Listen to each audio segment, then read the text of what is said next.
Along the Colorado and Utah border, the landscape gets anomalous. Well, at least to me anyways, because this is Colorado, a place we typically associate with the high alpine peaks of the Rocky Mountains. Yet there's these deep red sandstone desert valleys. And then there's this, which is only a few miles away in eastern Utah, a place we typically associate with low-lying slot canyons down in the sweltering desert. Yet here we are in the high alpine meadows way above treeline. We're sandwiched in between this clash of ecosystems. I want to learn more about what makes this pocket of the Southwest so unique, and who has lived here thousands of years ago, millions of years ago, and how has this place shaped and been shaped by the people living here in this grand landscape within the Colorado Plateau. Let's spend the next few days exploring high and low and discover everything we can in person. Good boy.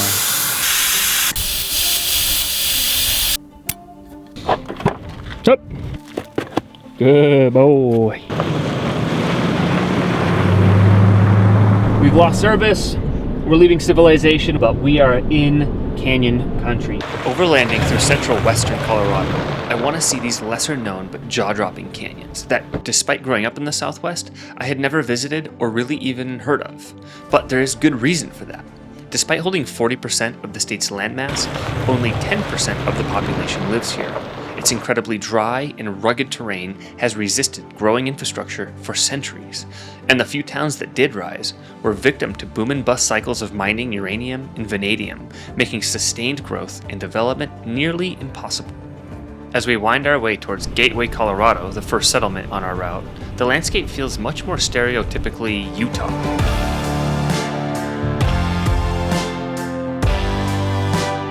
And that's because when you think of Utah, you think of these low desert, pinyon pine, sagebrush, deep slotted canyon country. The oranges, the browns, and the red sandstone sedimentary rock. There's a lot of that in the western slope of Colorado going down into Utah. Like here in Gateway, with a towering castle 2,500 feet above the valley floor, made of Navajo Sandstone, a 190 million year old petrified sea of massive sand dunes from a desert more expansive than the Sahara, existing in the Jurassic era. Before I head up into the eastern Utah mountains, I'm interested in getting a look into the peoples who called this region home for centuries before me and my ancestors ever set foot on the continent. To do that, I'll cross into Utah to find and explore a desert pocket rich with traces of its people and pressing deeper into canyon country towards our next destination.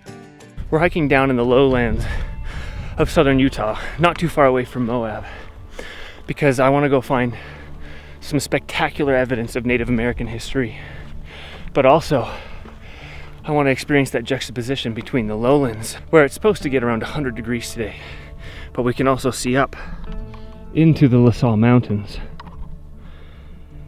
And many of those peaks are well over 12,000 feet, and we're going to be summiting several of them in the coming days. These massive sandstone fins I'm walking through cast both good summer shade and hold winter sun, which would make this area ideal for a year-round social or even ritual hub for the Basketmaker people as early as 2,500 years ago. So we've got, looks like a bighorn sheep, probably some bear footprints.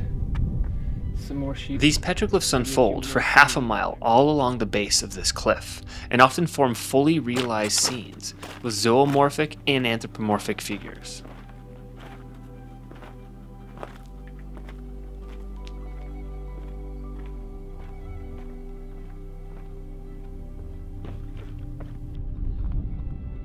It's like a snake head with a snake tongue, encapsulating a humanoid figure.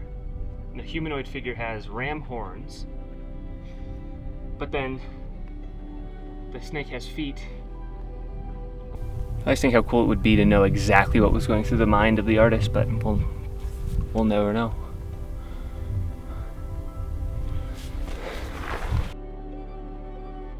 These specific forms and style appear across this region as far as 100 miles away, which hints at a cultural fabric and social world connected by shared beliefs travels, and traditions, all during this time.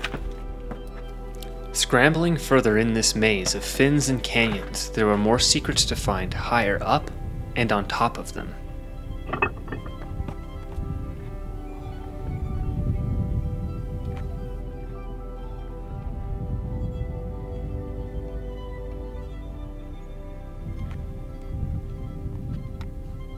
Oh my god. Wow.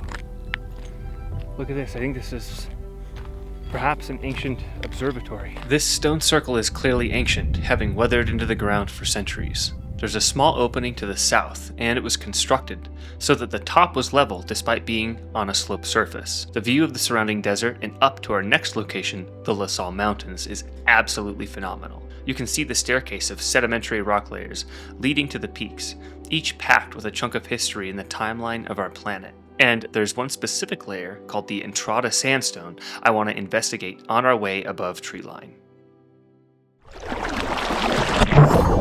And to get there, we need to climb back up over 4,000 feet out of the desert above the Navajo Sandstone to access it.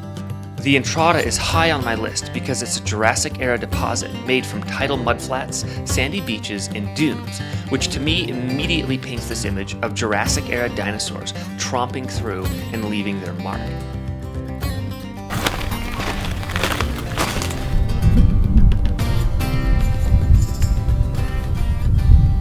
So, I'm definitely not a paleontologist, but I do know that this is a very large theropod footprint. Think like the Jurassic Park Velociraptor, except this is probably even bigger.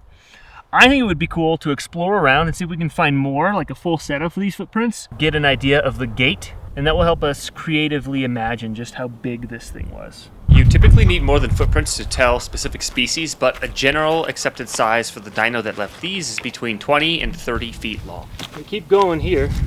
Okay, here we go. 1, 2, 3, and 4. It's right off the cliff. Do you think the dinosaur went off the cliff? With evening approaching, it's time for our final climb to find a campsite in the high basins of the La Salles. And as the elevation changes, so do the unique life zones of the Southwest. We're seeing our first spruce and fir. We're sandwiched in between this clash of ecosystems. The lowland deserts around Moab, and I'm looking up above treeline into the alpine environment of the La Salles. Life zones are just what emerge from hyper-localized climates.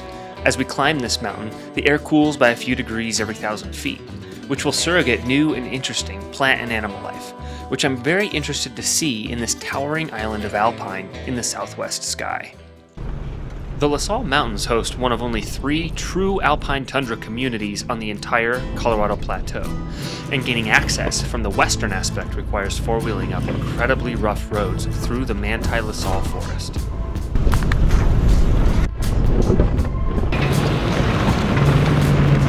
I started the day at 4,500 feet.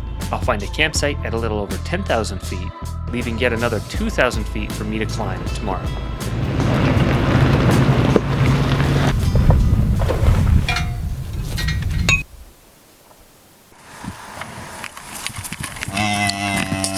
Okay, so we have arrived into Beaver Basin.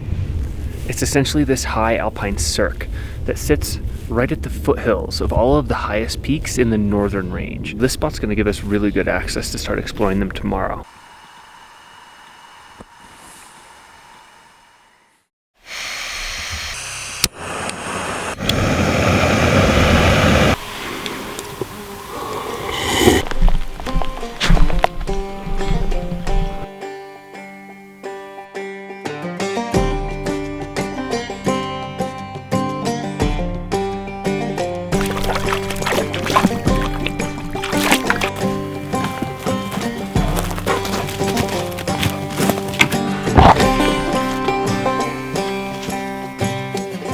Time for Talus.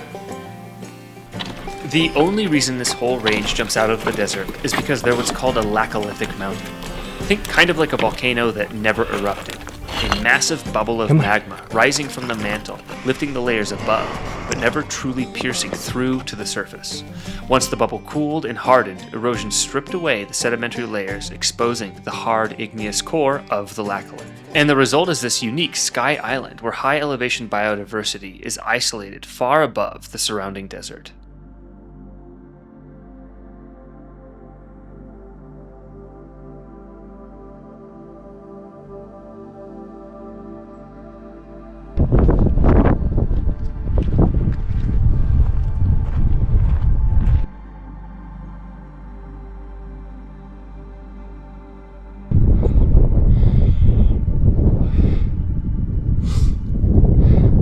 So there's a herd of 1, 2, 3, 4, 5, 6, 7, 8, 9, 10. There's at least 10 there.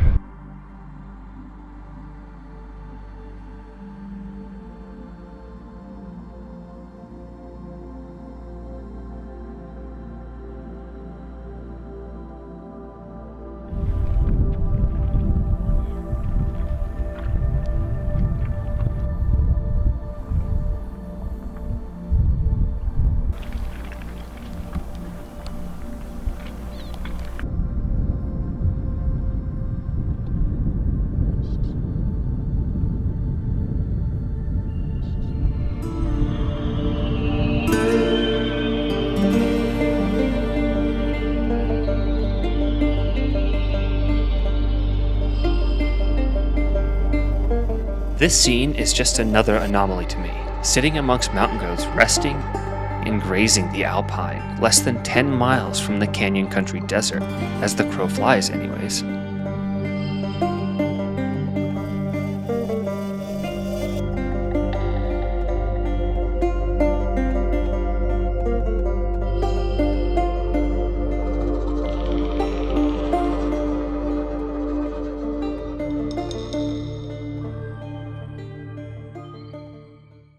All right, that's next.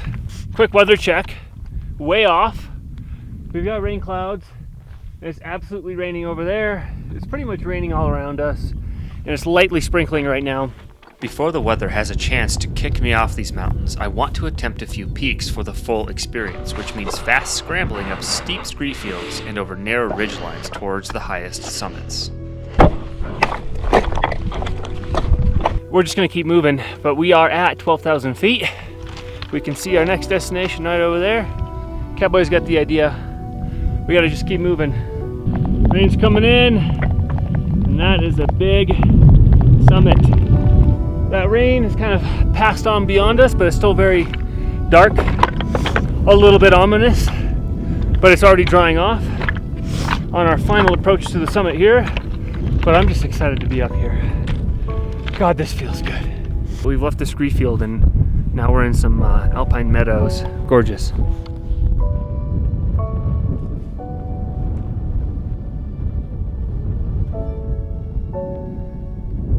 At 12,500 feet, we've officially hit the roof of the desert. You ready for this? Look at this. That is some of the most beautiful canyon country in the world. That's all the way down to Moab. Arches National Park, Canyonlands, Dead Horse State Park. Some of the most beautiful sandstone deserts. And it's just starting to get lit up. The scale from up here is nearly incomprehensible, and you'd be hard-pressed to find a place with more magnificent drama between light and land.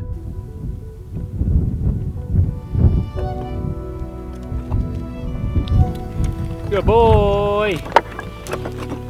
Scrambling further into the range, the technicality of the peaks began to sharply rise. We are totally cliffed out for today. Well, somebody's cliffed out. We've got a very technical piece right here that there's just no way I'm gonna be able to get Cowboy up. If I had a partner and some ropes, we could get up. But this is where we turn around for today. We find a nice descent down into the basin, into Gold Basin. Thanks for watching, and I will catch you on the next one.